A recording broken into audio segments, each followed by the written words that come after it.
ಜನವರಿ ತಿಂಗಳಿಂದ ಬರೀ ಇದೇ ವಿಚಾರನೆ ಕೇಳೋದಾಗಿದೆ. ನಿಮ್ಮಿಂದ ಗೃಹಲಕ್ಷ್ಮಿ ಅಮೌಂಟ್ ಕೊಡೋದಾಗುತ್ತೋ ಇಲ್ವೋ, ಕೊಡೋದಾಗುತ್ತೆ ಅಂತ ಹೇಳಿ, ಇಲ್ಲ ಅಂದರೆ ಕೊಡೋದಾಗಲ್ಲ ಅಂತ ನೇರವಾಗಿ ಹೇಳ್ಬಿಡಿ. ನೀವಾಗೆ ತಾನೇ ಜನರು ಏನಾದರೂ ನಿಮ್ಮನ್ನು ಕೇಳಿದ್ರ ನಮಗೆ ಪ್ರತಿ ತಿಂಗಳು 2 ಲಕ್ಷ ಗೃಹಲಕ್ಷ್ಮಿ ಅಮೌಂಟ್ ಹಾಕಿ, ಇಲ್ಲ ಅನ್ನಭಾಗ್ಯ ಅಮೌಂಟ್ ಹಾಕಿ ಅಂತ?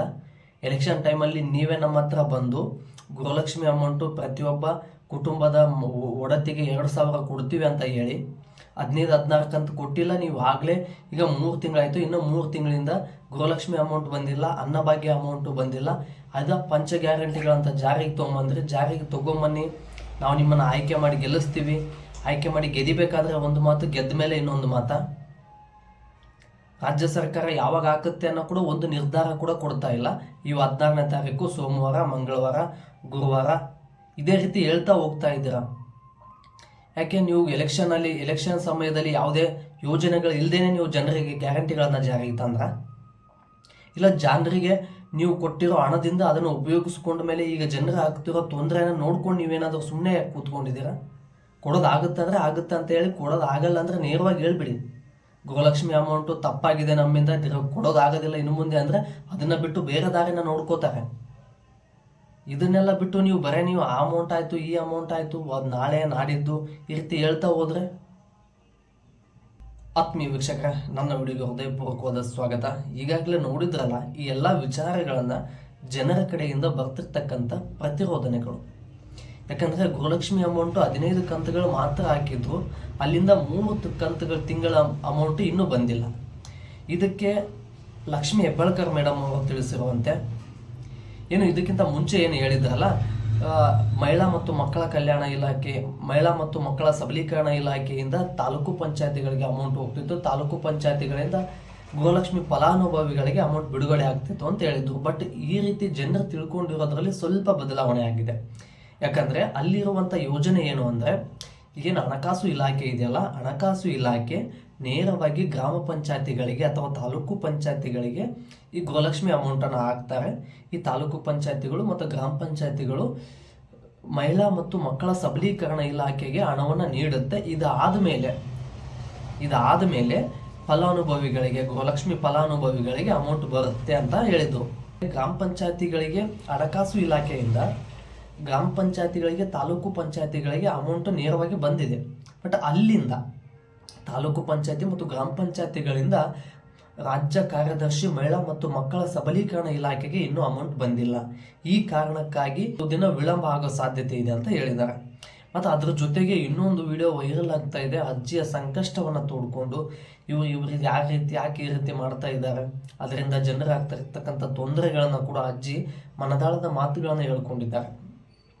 ಇದರಿಂದ ಆಕ್ರೋಶಗೊಂಡಿರ್ತಕ್ಕಂಥ ಎಲ್ಲ ಜನರು ಹಲವಾರು ವಿಚಾರಗಳನ್ನು, ಆರೋಪಗಳನ್ನು ಕೂಡ ಮಾಡ್ತಾ ಇದ್ದಾರೆ. ನೀವು ಕೊಡೋದಿದ್ರೆ ಕೊಡ್ರಿ, ಇಲ್ಲಾಂದರೆ ಬೇಡ, ನೀವು ಇಲ್ಲಿವರೆಗೂ ಯಾಕೆ ಈ ರೀತಿ ಸುಳ್ಳು ಹೇಳ್ಕೊಂಡು ಹೋಗ್ತಾ ಇದ್ದೀರಾ? ಗುರುವಾರ, ಶುಕ್ರವಾರ, 17ನೇ ತಾರೀಕು, 18ನೇ ತಾರೀಕು ಅವಾಗ ಹೇಳಿ ಬರೋದಿದ್ರೆ, ಇಲ್ಲ ಇಷ್ಟು ದಿನ ವಿಳಂಬ ಆಗುತ್ತೆ ಅಂತ ಹೇಳಿ. ಇಷ್ಟು ದಿನ ಆದಮೇಲೆ ಆದರೂ ಜನರು ಅದನ್ನು ಗಮನಕ್ಕೆ ತಗೊಳ್ತಾರೆ. ಇದೆಲ್ಲವನ್ನ ಬಿಟ್ಟು ನೀವು ನಾಳೆ ಬರುತ್ತೆ, ನಾಡದ್ದು ಬರುತ್ತೆ ಅಂತ ಸುಳ್ಳು ಹೇಳ್ತಾ ಹೋಗೋದ್ರಿಂದ ಜನರ ನಂಬಿಕೆಯನ್ನು ಕಳ್ಕೊತೀರಾ. ಯಾಕಂದರೆ ನಿಮ್ಮನ್ನು ನಂಬಿ 5 ವರ್ಷಗಳ ಕಾಲ ನಿಮ್ಮನ್ನು ನಂಬಿ ಜನರು ಓಟ್ ಹಾಕಿದ್ದಾರೆ. ನಿಮಗೆ ರಾಜ್ಯ ಸರ್ಕಾರದಲ್ಲಿ ಕಾಂಗ್ರೆಸ್ ಪಕ್ಷ ಗೆದಿಯುವಂತ ಮಾಡಿದ್ದಾರೆ. ಆ ಜನರಿಗೆ ನೀವು ಪ್ರತಿದಿನ ಸುಳ್ಳು ಹೇಳ್ತಾ ಹೋದರೆ ಇನ್ನು ಮುಂದೆ ಜನರು ನಿಮ್ಮನ್ನು ನಂಬೋದಾದರೂ ಹೇಗೆ? ಈ ರೀತಿ ಹೇಳ್ತಾ, ಮತ್ತು ಅದೇ ರೀತಿಯಾಗಿ ಲಕ್ಷ್ಮಿ ಹೆಬ್ಬಾಳ್ಕರ್ ಅವರು ಮೇಡಮ್ ಅವರು ಕೆಲವು ದಿನಗಳ ಹಿಂದೆ ವಾಹನ ಅಪಘಾತವಾಗಿತ್ತು, ಬೆಳಗಾವಿಯಲ್ಲಿ ಅಡ್ಮಿಟ್ ಆಗಿದ್ರು.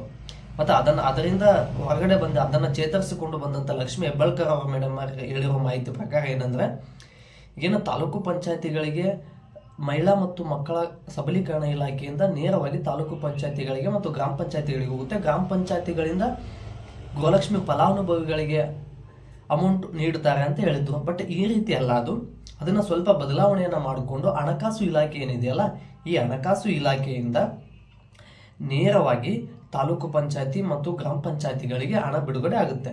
ಈ ತಾಲೂಕು ಪಂಚಾಯತಿ, ಗ್ರಾಮ ಪಂಚಾಯತಿಗಳಲ್ಲಿ ಭ್ರಷ್ಟಾಚಾರ ನಡೆಯುತ್ತೆ ಅಂತ ವಾದ ವಿವಾದಗಳನ್ನು, ಅಂದರೆ ಕೆಲವು ಆರೋಪಗಳನ್ನು, ವಾದಗಳನ್ನು ತಾಲೂಕು ಪಂಚಾಯತಿಗಳಿಂದ ಗೃಹಲಕ್ಷ್ಮಿ ಅಮೌಂಟ್ ಬಿಡುಗಡೆ ಮಾಡೋದು ಬೇಡ, ಭ್ರಷ್ಟಾಚಾರ ಹೆಚ್ಚು ನಡೆಯುತ್ತೆ ಅಂತ ಈ ರೀತಿ ವಾದ ವಿವಾದಗಳು ಮತ್ತು ಚರ್ಚೆಗಳ ನಂತರ ಮತ್ತೊಂದು ನಿರ್ಧಾರವನ್ನು ತಗೊಂಡಿದ್ದಾರೆ. ಅದು ಏನು ನಿರ್ಧಾರ ಅಂತ ಅಂದರೆ, ಈ ಗ್ರಾಮ ಪಂಚಾಯತ್ ಹಣಕಾಸು ಇಲಾಖೆಯಿಂದ ತಾಲೂಕು ಪಂಚಾಯತಿ ಮತ್ತು ಗ್ರಾಮ ಪಂಚಾಯತಿಗಳಿಗೆ ಅಮೌಂಟ್ ಬಿಡುಗಡೆ ಆಗುತ್ತೆ. ಬಟ್ ಈ ಬಿಡುಗಡೆ ಆಗಿರುವಂಥ ಅಮೌಂಟು ಇವರಿಂದ ಫಲಾನುಭವಿಗಳಿಗೆ ಬಿಡುಗಡೆ ಆಗೋದಿಲ್ಲ. ಇವರೇನು ಗ್ರಾಮ ಪಂಚಾಯತ್ ತಾಲೂಕು ಪಂಚಾಯತಿಗಳಿಗೆ ಅಮೌಂಟ್ ಬಂದಿರುತ್ತಲ್ಲ, ಈ ಅಮೌಂಟು ಮತ್ತೆ ರಾಜ್ಯದ ಕಾರ್ಯದರ್ಶಿ ಮಹಿಳಾ ಮತ್ತು ಮಕ್ಕಳ ಸಬಲೀಕರಣ ಇಲಾಖೆಗೆ ಹೋಗುತ್ತೆ. ಅಲ್ಲಿಂದ DBT ಮೂಲಕ ನಿಮಗೆ ಪ್ರತಿ ತಿಂಗಳು ಯಾವ ರೀತಿ ಅಮೌಂಟ್ ಬರ್ತಿತ್ತಲ್ಲ ಅದೇ ರೀತಿ ಬರುತ್ತೆ. ಅದಕ್ಕೆ ವಿಳಂಬ ಆಗ್ತಾ ಇದೆ ಅಂತ ಹೇಳಿದ್ದಾರೆ. ಅದ್ರ ಜೊತೆಗೆ ಇನ್ನೊಂದು ವಿಷಯವನ್ನು ಹೇಳಿದರೆ, ಹಣಕಾಸು ಇಲಾಖೆಯಿಂದ ತಾಲೂಕು ಮತ್ತು ಗ್ರಾಮ ಪಂಚಾಯತಿಗಳಿಗೆ ಅಮೌಂಟ್ ಬಿಡುಗಡೆಯಾಗಿ 15 ದಿನಗಳ ಮೇಲಾಗಿದೆ. ಆದರೆ ತಾಲೂಕು ಮತ್ತು ಗ್ರಾಮ ಪಂಚಾಯತಿಗಳಿಂದ ಮಹಿಳಾ ಮತ್ತು ಮಕ್ಕಳ ಸಬಲೀಕರಣ ಇಲಾಖೆಗೆ ಇನ್ನೂ ಅಮೌಂಟ್ ಬಿಡುಗಡೆಯಾಗಿಲ್ಲ. ಬಿಡುಗಡೆಯಾದ ತಕ್ಷಣವೇ ನಿಮಗೆ ಅಮೌಂಟ್ ಹಾಕ್ತೀವಿ. ಈಗ ಲಕ್ಷ್ಮೀ ಹೆಬ್ಬಾಳ್ಕರ್ ಅವರು ಹೇಳಿರುವ, ಅವರು ಕಾನ್ಫಿಡೆಂಟ್ ಆಗಿದ್ದಾರೆ, ನಿಮಗೆ ಕೊಡೋದನ್ನ ನಾವು ಭರವಸೆನ ಕೊಡ್ತೀವಿ, ಬಟ್ ಕೆಲವು ಸಣ್ಣ ಪುಟ್ಟ ಕಾರಣಗಳಿಂದ ವಿಳಂಬ ಆಗ್ತಾ ಇದೆ ಅಂತ ಹೇಳಿದ್ದಾರೆ. ಅದರ ಜೊತೆಗೆ ಈಗ ಜನರಿಗೆ ಆಗ್ತಕ್ಕಂಥ ತೊಂದರೆಗಳನ್ನ ಜನರು ಇದ್ರ ಬಗ್ಗೆ ಗಮನ ಹರಿಸ್ತಾ ಇರೋ ರೀತಿನ ನೋಡಿದ್ರೆ ರಾಜ್ಯ ಸರ್ಕಾರದ ಮೇಲೆ ಆದಷ್ಟು ತೊಂದರೆಗಳಾಗೋ ಸಾಧ್ಯತೆ ಇದೆ. ಹಾಗಾಗಿ ಇವರು ರಾಜ್ಯ ಸರ್ಕಾರದವರು ಈ ದಿನಾಂಕ ಅಂತೇಳಿ ಇನ್ನೂ 15 ದಿನ ಆದಮೇಲೆ ಹೇಳಿ, ಅದ್ರದ್ದೇನು ಪರವಾಗಿಲ್ಲ, ಇನ್ನು ಒಂದು ವಾರ ಆದಮೇಲೆ ಆದರೂ ಹೇಳಿ. ನಾಳೆ ನಾಡಿದ್ದು ಇರುತ್ತೆ, ಸುಳ್ಳು ಹೇಳ್ತಾ ಹೋಗೋದ್ರಿಂದ ಈ ದಿನಾಂಕ ಬರುತ್ತೆ ಅಂತ ಕನ್ಫರ್ಮ್ ಆಗಿ ಹೇಳಿದ್ರು ಕೂಡ ಜನರಿಗೆ ನಂಬಿಕೆ ಬರಲ್ಲ. ಯಾಕಂದರೆ ಹೆಚ್ಚು ಸುಳ್ಳು ಹೇಳೋದ್ರಿಂದ ಸತ್ಯ ಹೇಳಿದ್ರು ಕೂಡ ಜನರು ನಂಬೋದನ್ನ ಕಡಿಮೆ ಮಾಡ್ಕೋತಾರೆ. ಹಾಗಾಗಿ ಇನ್ನು 8 ದಿನ ಮೇಲ್ಪಟ್ಟು ಬರುತ್ತಾ ಆ ದಿನಾಂಕವನ್ನು ಹೇಳಿ, ಇಲ್ಲ ಒಂದು ವಾರ ಮೇಲ್ಪಟ್ಟು ಬರುತ್ತಾ ಆ ದಿನಾಂಕವನ್ನು ಹೇಳಿ. ಅದನ್ನು ಬಿಟ್ಟು ನೀವು ನಾಳೆ ನಾಡಿದ್ದು ಈ ರೀತಿ ದಿನಗಳನ್ನು ಮುಂದೆ ಹಾಕ್ತಾ ಹೋಗೋದ್ರಿಂದ ಜನರಿಗೂ ತೊಂದರೆ ಮತ್ತು ಸರ್ಕಾರದ ಆಡಳಿತಕ್ಕೂ ತೊಂದರೆ ಆಗೋ ಸಾಧ್ಯತೆ ಇದೆ. ಹಾಗಾಗಿ ಲಕ್ಷ್ಮೀ ಹೆಬ್ಬಾಳ್ಕರ್ ಅವರು ಕೊನೆಯದಾಗಿ ಹೇಳಿರುವಂಥ ವಿಚಾರಗಳೇನೆಂದರೆ, ನಿಮಗೆ ಕೊಡೋ ಅಮೌಂಟನ್ನು ನಾವು ಕೊಡ್ತೀವಿ ಅನ್ನೋ ಕಾನ್ಫಿಡೆಂಟ್ ಅಲ್ಲಿದ್ದಾರೆ. ಬಟ್ ಯಾಕಂದರೆ ಚುನಾವಣೆ ಸಮಯದಲ್ಲಿ ನಿಮಗೆ ಭರವಸೆಯನ್ನು ಕೊಟ್ಟಿದ್ದೀರಾ. ಈ ಭರವಸೆ ಆಧಾರದ ಮೇಲೆ ನೀವು ನಮ್ಮನ್ನು ಗೆದ್ದಿರೋದನ್ನು 5 ವರ್ಷದವರೆಗೂ ಪೂರ್ತಿ ಕೊಡ್ತೀವಿ. ಕೆಲವು ಈ ಸಣ್ಣ ಪುಟ್ಟ ಕಾರಣಗಳಿಂದ, ತಾಂತ್ರಿಕ ಕಾರಣಗಳಿಂದ ಮತ್ತು ಗ್ರಾಮ ಪಂಚಾಯತ್ ತಾಲೂಕು ಪಂಚಾಯತಿಗಳಿಂದ ಮಹಿಳಾ ಮತ್ತು ಮಕ್ಕಳ ಸಬಲೀಕರಣ ಇಲಾಖೆಗೆ ಹಣ ಬಿಡುಗಡೆ ಆಗದೇ ಇರೋ ಕಾರಣದಿಂದ ವಿಳಂಬ ಆಗ್ತಾ ಇದೆ. ನಾವು ಆದಷ್ಟು ಬೇಗ ಇದರ ಬಗ್ಗೆ ಅಪ್ಡೇಟ್ ಕೊಡ್ತೀವಿ ಅಂತ ಹೇಳಿದ್ದಾರೆ. ಹೀಗೆ ಇದರ ಬಗ್ಗೆ ಹೆಚ್ಚು ಅಪ್ಡೇಟ್ಗಳನ್ನು ನಾವು ನೀಡ್ತಾ ಹೋಗ್ತೀನಿ. ವಿಡಿಯೋನ ಪೂರ್ತಿಯಾಗಿ ನೋಡಿರ್ತಕ್ಕಂಥ ನನ್ನ ಎಲ್ಲ ಆತ್ಮೀಯರಿಗೆ ಹೃದಯಪೂರ್ವಕವಾದ ಧನ್ಯವಾದಗಳು. ನನಗೆ ಹೆಚ್ಚಿನ ವಿಡಿಯೋನ ಮಾಡಲಿಕ್ಕೆ ನಿಮ್ಮ ಪ್ರೋತ್ಸಾಹದ ಅವಶ್ಯಕತೆ ಇದೆ. ಹಾಗಾಗಿ ನೀವು ಈ ವಿಡಿಯೋನ ಲೈಕ್ ಮಾಡೋದರ ಮೂಲಕ, ಶೇರ್ ಮಾಡೋದರ ಮೂಲಕ ಮತ್ತು ಕಮೆಂಟ್ ಮಾಡೋದರ ಮೂಲಕ ಮತ್ತು ಗೃಹಲಕ್ಷ್ಮಿ ಯೋಜನೆ ಬಗ್ಗೆ ಅತಿ ಹೆಚ್ಚು ಚಿಂತನೆ ಮಾಡುವ ಮತ್ತು ಚಿಂತೆ ಮಾಡ್ತಕ್ಕಂಥ ಮಹಿಳೆಯರಿಗೆ ಶೇರ್ ಮಾಡೋದರ ಮೂಲಕ ಸಪೋರ್ಟ್ ಮಾಡಿ ಅಂತ ಹೇಳ್ತಾ